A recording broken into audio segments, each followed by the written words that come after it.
instead of a free trade that is only unilateral. The second is to respect human rights. A massive increase of Chinese domestic consumer market. Only when those two policies are conducted at the same time, it may save the Chinese economy and benefit the people of both China and the United States at the same time, and benefit the global economy at the same time. So let us open China's market to reach a fair free trade in reality. This would not only be beneficial to exports of the United States, but also be beneficial to recover the already nearly destroyed international trade rules. During the current international trade, non-tariff barriers have been increasingly prevalent. States are more inclined to use domestic legislations to replace fair international trade rules. One-way free trade and one-way unfair trade is the biggest obstacles toward economic development and also the main cause of the recent economic recession. Yet, China has been and is playing the largest and a major role, like being a role model of this one-way traffic. Opening the Chinese market would not only meet the needs of the world trade, but also the needs for the Chinese economy to recover its development. After 15 years development of the Chinese economy at a high yet abnormal speed, it has entered the so-called middle income track. The inertia of reliance on cheap labor has resulted in the overall technical and the management level of China's economy to be poor, to be low. Products and technology, and even the enterprises itself need a replacement to avoid the point of collapse soon. To import those services from the United States in large quantity is the only way to solve these problems. In order to avoid China's local monopolies and industrial monopolies, China must follow the rules of fair trade on its own domestic law, instead of continue unfair rules of the past. Otherwise, it is impossible to solve its problem to get out the middle income trap. Under the extreme pressure from the China's internal interest group, without the external pressure from the USA, no one can take the initiative to open China's market. Suppose Xi Jinping had this motivation. He must resort to strong pressure from the United States to be able to raise the issue of open market in China. Moreover, many Chinese people have a problem in the way of their thinking. They are like some sorts of rednecks who would think that they must have taken advantage of when the others are benefited. Regarding the likelihood of good things that they are benefited by, while others have also benefited, they would give a surprise laugh followed by disbelief. To treat it as a story told by Hollywood. Only when the others force them to lose, they may realize later that they were benefited. Most of the communists in China are in such a mental state. So the United States can only try to force China to accept the principle of free trade that are fair. Otherwise, USA cannot give back to China a non-free trade to be fair. An unfair non-free trade would only result neither market of both countries be open. To open China's market means it's necessary to protect the basic human rights. Without the protection of human rights, without freedom of expression and association, workers, the majority of Chinese labor force, would have no collective bargaining rights. Without collective bargaining rights, it is impossible to raise workers' income greatly on a large scale.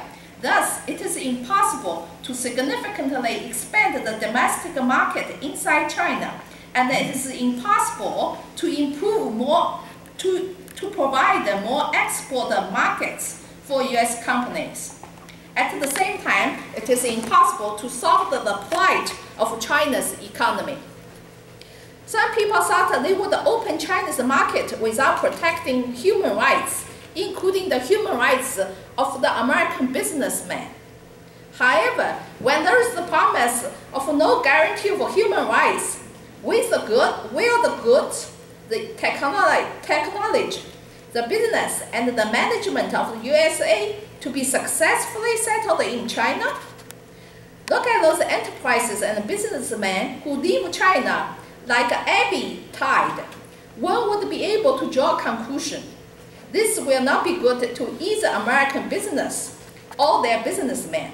This would not be good to China's economy either. This would only be good to the bureaucratic monopoly and the bureaucratic capitalists in China. The result of not guaranteeing human rights in China is that China's economy loses its last chance to save itself. When China's economy collapses, the world economy will enter recession in various degrees. This would not be good to all the people. So, free trade must be multilateral fair trade. Otherwise, it would bring bad fruits for everyone. Promoting the protection of human rights is one of the basic conditions for free trade. It relates to the rights and interests of everyone. It should be the goal of the Chinese, the Americans, and everyone must be concerned about and working hard at. Thank you again. Thank you.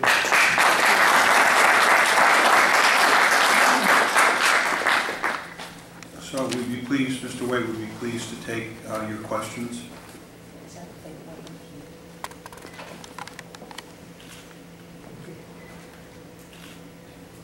Let me ask the first question, if I may.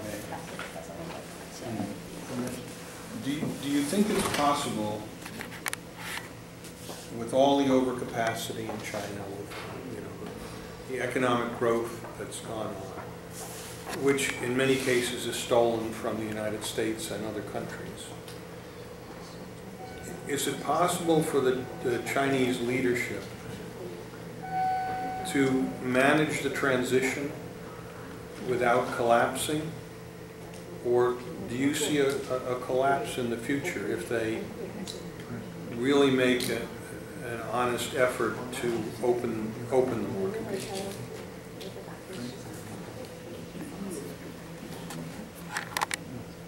我觉得，如果他打开市场，而且开始关注人权的话，中国的政权不会崩溃，而会演化。I think if they open the market and also protect human rights, then the Chinese regime may not collapse. It may have a smoother transaction. 我们看当年的台湾也是这样，台湾开放了人权、开放了言论和自由和党禁以后，其实台湾的政府变得更加稳固了，最后走到了民主和政党问题。 If you look at the evolution of Taiwan, then you would notice after they they allowed the free expression, free association, and it really it really stabilized the government and make it move forward. 所以我觉得，如果想让中国不进入崩溃而又和平的演变的话，唯一的出路就是尊重人权，并且开放自由市场。 So, in my opinion, if you want China to have a peaceful evolution without collapse, and then you have to respect human rights and open the market. Just a follow-up question. Will the PLA go along with an opening like that? It may threaten their growth and their position in Chinese society.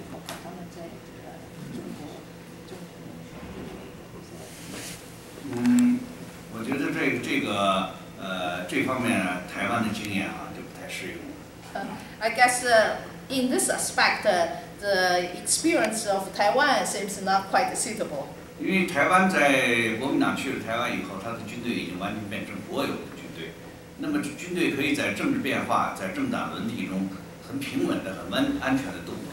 So when the Kuomintang moved to Taiwan, the military indeed become what the government has, the country has. So therefore, during the transaction, the military play a reasonable role. 而共产党的军队呢，名义上跟纳粹德国一样，它是党的军队，实际上是受个人指挥的。习近平现在反复强调，就是军队要遵守他个人的意志。But the Chinese Communist Party, on the surface, the military under the leadership of the Communist Party, but in reality, it has to be under the direction of each individual. So Xi Jinping has been emphasizing in regarding military and paying attention recently. 所以说，在中国这个和平演变的过程中，军队肯定是一个很大的障碍。这个障碍怎么排除？这个大家正在想办法。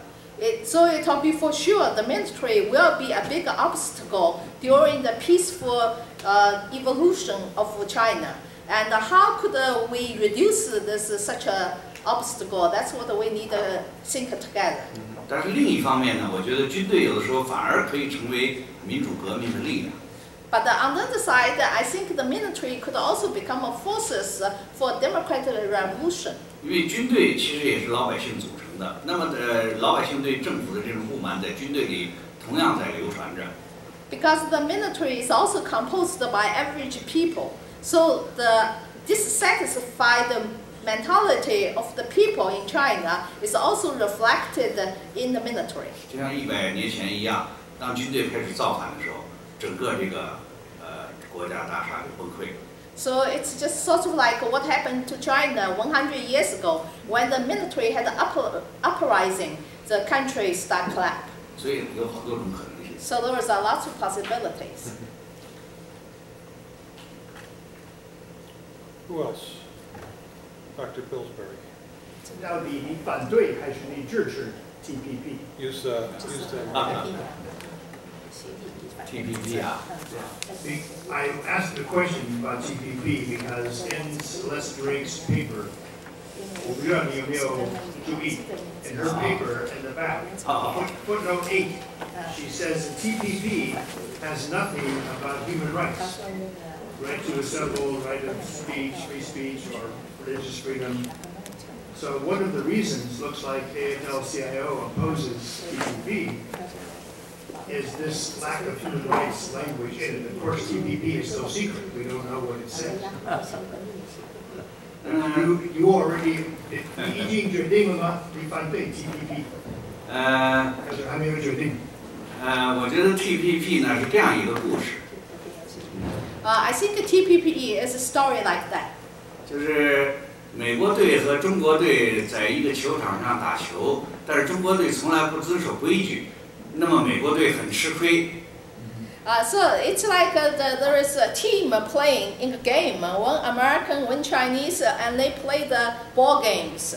However, the Chinese team never followed the rules, so American team was always in disadvantage. 大家说裁判到哪儿去了？为什么不惩罚犯规的人呢？ So everyone say, where's the vampire? Why there is no rule to say who is right? Why don't we punish the bad guys? 然后奥巴马说：“这样吧，我们换一个球场，这些问题都解决了。” And then Mr. Obama said, "Oh, let's just move to another court. We'll solve all the problems." 所以没有什么反对不反对，这个东西根本就是欺骗大家的东西。 So I don't even want to say I against it. It's a total lie to deceive everyone. 你要真想解决贸易的问题，那么你就要有裁判，然后有惩罚。 So if you're sincere to solve the trade issues, then you really need an empire, and you also need a penalty against those damage the rules. 如果裁判不惩罚，大家都可以犯规，那当然这球场就是很乱了。 But if you don't give penalties, then everyone could violate the rule. Why don't we? So everyone violates the rules. 所以这个是很糟糕的东西。 So I think it's really terrible. 对。